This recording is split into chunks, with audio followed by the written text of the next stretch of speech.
안녕하세요, 여러분. 백영기 목사입니다. 여러분, 오늘 세 번째 구약 안에 음악의 형태 살펴보도록 하겠습니다. 자, 구약 성경에 나타나는 음악의 형태를 먼저 보도록 하겠습니다. 구약에 있는 성경의 형태는 크게 두 가지로 구분하곤 합니다. 즉흥적이고 황홀경 상태에 있는 음악의 형태가 있고, 전문적이고 체계적인 음악 형태 두 가지로 구분합니다. 성경에 이 형태가 있다라는 거죠. 그래서 informal music, formal music 이렇게 이야기를 하는데요. 영어가 더 이해가 쉽지 않습니까? informal music, 그러니까는 일반적이지 않은 뮤직이 있고 그 다음에 체계적인 음악의 형태가 있는 걸로 보죠. 그러면 즉흥적이고 황홀경 상태에 있는 음악의 대표적인 걸 어디로 보느냐? 홍해를 건너고 나서 미디암이 주축이 돼가지고 하나님께 찬양을 드렸던 미리암이 하나님께 찬양을 드렸던 그러한 즉흥적이고 황홀경인 상태의 음악을 그 샘플로 봅니다. 근데 이때 말고도 사울이 그렇게 황홀경에 잡혔던 기록이 있어요. 사울이 나귀를 찾으러 가다가 사무엘에게 가서 나귀가 어디 있는지 물어보러 가는 길에 예언하는 선지자 무리들에게 휩싸여서 사울이 예언하고 찬양을 하고 그런 기록이 성경에 있지 않습니까? 그래서 사울뿐만 아니라 미리암 사건에서 나타난 이러한 형태를 즉흥적이고 황홀한 상태의 음악으로 이야기를 합니다. 두 번째는 전문적이고 체계적인 음악의 형태인데요. 전문적이고 체계적인 음악의 형태는 무엇을 이야기를 할 수가 있겠습니까? 전문적이고 체계적인 음악의 형태는 성전 음악입니다. 성전 음악은 무언가 이렇게 규칙이 있고 그 음계가 있곤 합니다. 그래서 즉흥적이고 황홀경인 음악의 기원에 대해서 출애굽기 15장 20에서 21절 최초의 성가대로 이야기를 하는데 이게 무언가 형식이 정해지지 않는 그러한 시편의 원형이 된 이야기 교회 음악입니다. 그리고 즉흥적 황홀경인 음악이 등장하는 게 아까 말씀드렸던 것처럼 사울이 그랬던 모습이 있고 다윗이 사울 앞에서 하프 연주를 했던 모습을 황홀경한 음악의 형태로 또 보곤 합니다. 이게 황홀적인 음악의 형태를 현대 CCM이나 찬양 예배에서 모델로 삼고 있는 그런 모습입니다. 근데 이 황홀경이고 즉흥적인 이 음악에 추정되는 예상되는 음악의 형식이 있지 않겠습니까? 딕슨이라는 신학자는 미리암이 홍해를 건너고 나서 하나님께 감사로 찬양을 올렸던 그 순간의 음악의 형식은 400년 동안 애굽 종살이에서 향유했었던 애굽의 문화로 하나님께 예배를 드렸을 것이다 라고 얘기를 합니다. 그러겠죠. 400년 동안 애굽에서 들어온 음악으로 하나님께 이야기를 했겠죠. 그러면 이때는 아직 성전이 없을 시기인데 이집트에서 배웠던 노래를 하나님께 예배 드리면 이건 성스러운 겁니까? 성스럽지 못한 겁니까?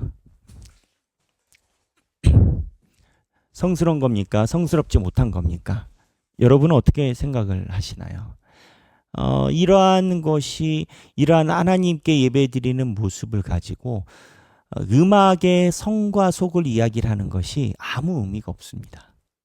이게 현대로 이야기를 하면 트로트로 노래를 하든 클래식으로 노래를 하든 락으로 노래를 하든 성경은 그거를 규정하지 않으십니다.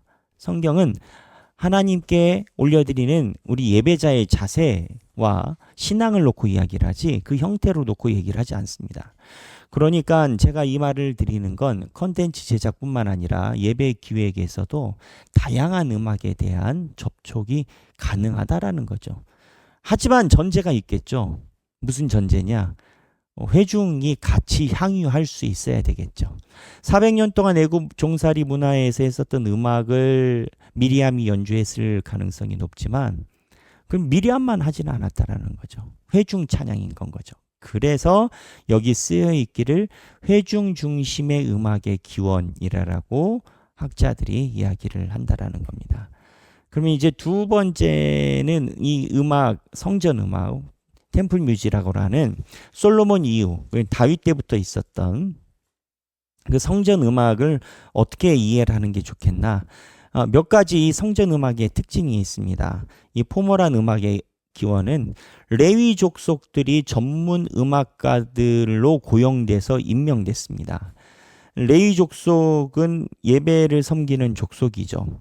그래서 이 성전 음악에서는 실제로 솔로몬 때 4,000명 정도의 풀타임 사역자.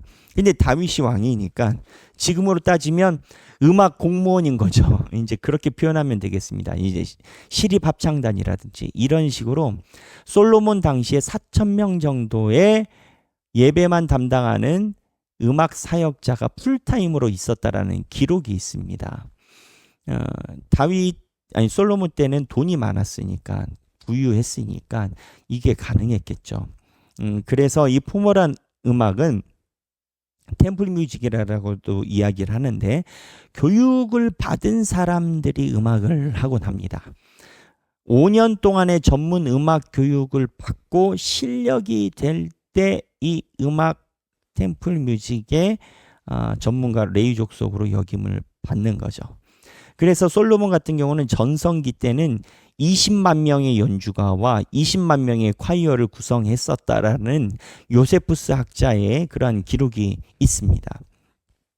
20만 명의 연주가와 20만 명의 콰이어를 구성할 정도면 이게 모르겠어요. 이게 굉장히 과장한 듯한 숫자가 아닐까라는 추정도 있지만 물론 숫자적으로 고대 문서라 편차는 있겠죠. 하지만 하나 확실한 건 이 템플 뮤직은 교육받은 사람들이 육성돼서 하나님께 드렸다라는 겁니다. 그러다 보니까 이 성전 음악은 음악가, 솔리스트, 댄스, 브라스밴드, 기도팀, 기타 등등 이러한 것으로 성전 음악의 구성 요소를 바라볼 수가 있고 그게 현재 지금 있고 정해진 돌림 노래 형식도 마찬가지겠고요. 그리고 음악에 대한 형식은 회중은 노래하지 않아요. 이 성전 음악들은 그냥 대답하는 건 거예요. 음악도 하나의 예배 순서고 사제가 하듯이 음악가들이 하나님께 올려드리는 순서이기 때문에 전문가들이 갖고 있는 그것을 올려드리는 겁니다. 그래서 회중은 회중 찬양과 달리 참여율이 거의 없고요. 참여를 요구하지도 않고 그냥 물어보면 돌림 노래식으로 대답하는 정도입니다. 그리고 또 하나 아까 미리암의 찬양 얘기를 했잖아요. 이집트의 영향을 받았을 거라고 본다고. 솔로몬 성전은요. 버나드 앤더슨의 구약성서의 이해라는 책을 보면 이미 솔로몬 성전의 건축 양식이 페니키아의 영향을 받았다라고 봅니다. 페니키아는 어디죠? 두로 시돈이죠. 두로 시돈은 누구의 고향이죠? 이세벨입니다. 물론 솔로몬 때 아직 이세벨이 태어나지 않았죠. 그 이전 시대이죠. 하지만 이세벨의 그 선조 때부터 이 페니키아 지역은 해상민족이어서 무역이 많은 나라인데 해상민족들은 다양한 문화들이 접촉이 되기 때문에 문명의 수용도가 빠릅니다. 그리고 문명이 빠르게 성장을 하죠. 그러다 보니까 이 페니키아 지역에 있는 모든 건축 양식들이 보기에 멋져 보이는 거죠. 솔로몬이 이 건축 양식을 빌어와서 하나님의 성전을 지었다라고 보는 견지가 제법 있습니다. 그래서 이 형식을 따라서 성전 음악도 솔로몬의 성전 음악팀은 이 페니키아 바벨론 음악의 형식을 영향을 그대로 받아서 만든 것이다라고 추정하곤 합니다. 딕슨이라는 신학자에 의해서 말합니다. 이런 얘기를 왜 하고 있습니까? 우리가 예배 형식도 다양하게 가능하고 예배 음악도 다양하게 가능합니다. 그러면 모든 게 다 되냐? 아니요. 기준은 있죠. 회중 음악의 기준은 회중들이 같이 부를 수 있어야 됩니다. 그래서 칼빈 같은 경우는 새 노래를 교회에 시작을 할 때 예배 시작 전에 10분 정도, 지금으로 따지면 10분 정도 교인들에게 매주 노래를 가르쳤어요. 그래서 칼빈은 그 노래를 가리키면서 교인들이 그 노래가 익숙해질 때까지 기다리곤 했습니다. 그래서 이 회중 음악을 추구하는 교회는 그 관례적인 바운드라인이 뭐냐? 회중들이 참석할 수 있는 음악이어야 되는 거고, 성전의 음악 형식은 회중이 중요하지 않아요.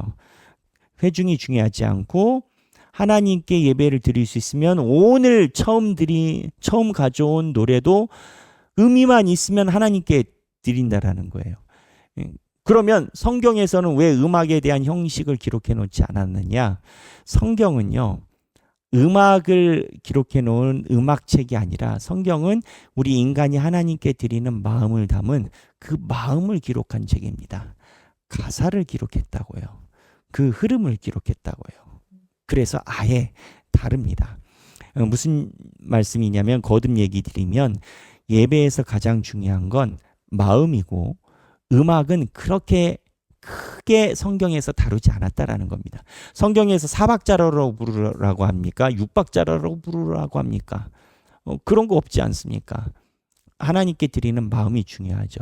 그러다 보니까 역설적으로 이 음악은 시대적인 흐름에 따라서 그냥 부담 없이 차용되곤 합니다. 하지만 그렇다고 해서 이 회중의 바운더리를 다 쉽게 벗어날 수 있는 건 아닙니다. 아까 제가 얘기를 한 것처럼 회중의 음악이 중요하다라고 했지 않습니까?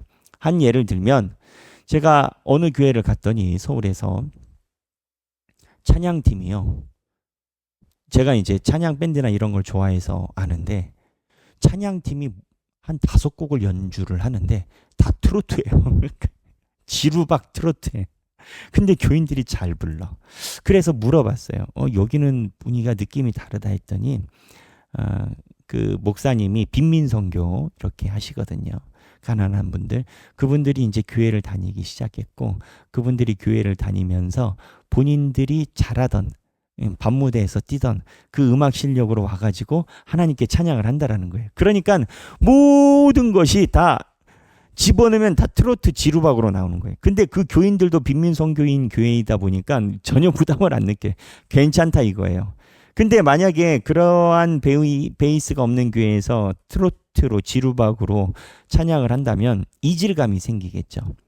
회중 찬양은 모든 것이 가한데 회중 찬양의 대전제는 이 회중 찬양의 흐름이 회중과 부합해야 된다라는 겁니다. 그런 의미에서 회중 찬양을 추구하고 회중 찬양을 준비하는 인도자가 매번 교인들이 처음 듣는 찬양을 가져오는 것은 굉장히 문제가 많은 겁니다.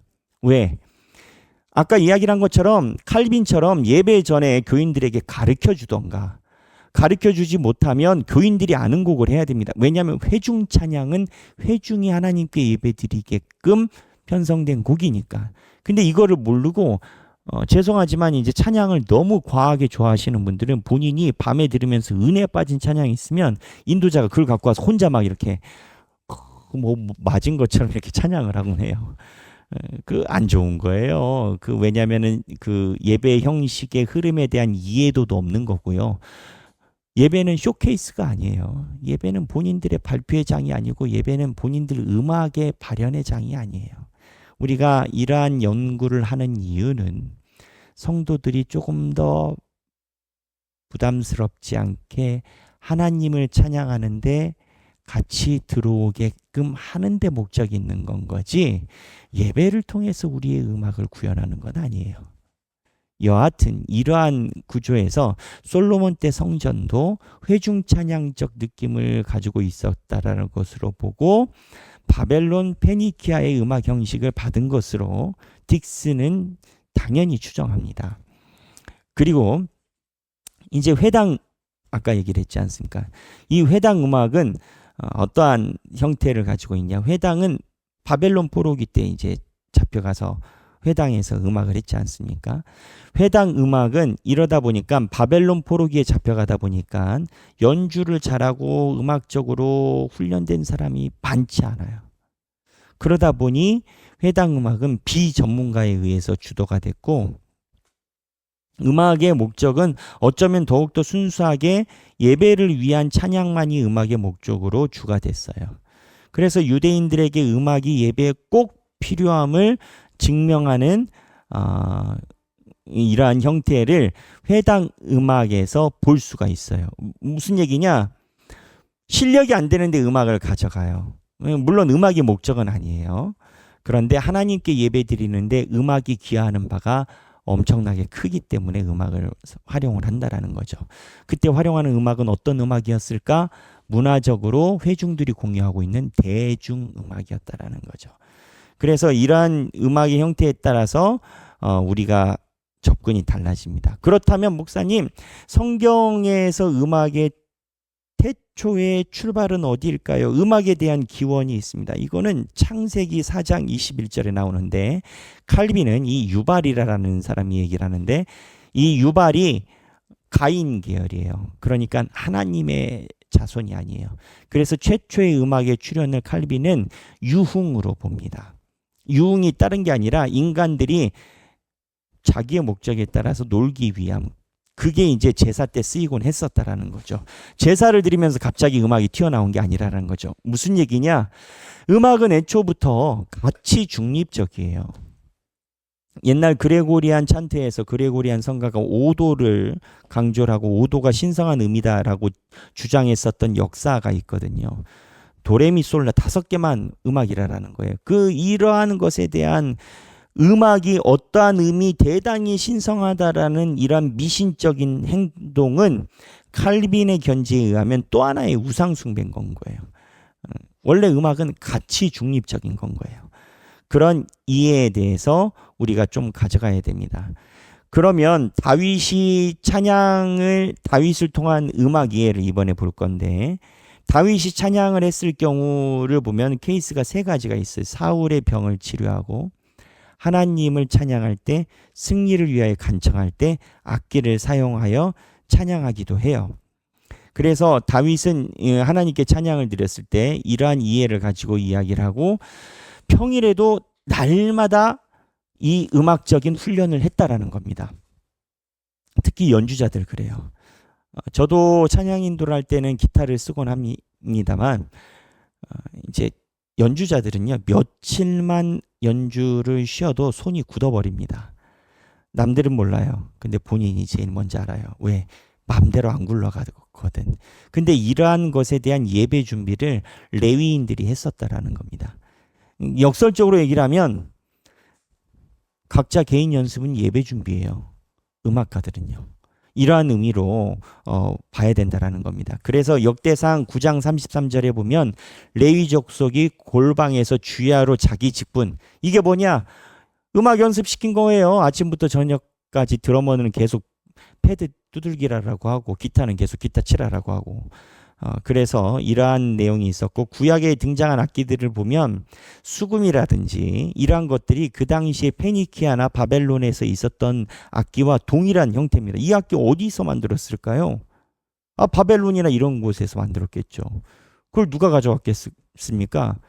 지금 뭐 이스라엘이 나오는 성경에 나오는 음악 악기들이 있지 않습니까? 이게 이스라엘만의 고유한 악기가 아니라 그 중동 문화에 모두 다 향유하고 있었던 일반적인 악기였다라는 겁니다. 수금도 그렇고요. 양강나팔 쇼파르도 그렇고요. 그 다음에 킨노르, 이 계시록에도 나오는데 이 킨노르도 마찬가지입니다. 그래서 구약 성경에 등장한 예배와의 음악의 관계는 제가 읽어보겠습니다. 구약의 악기들은 문화와 상관관계가 있다. 종류도 다양하다.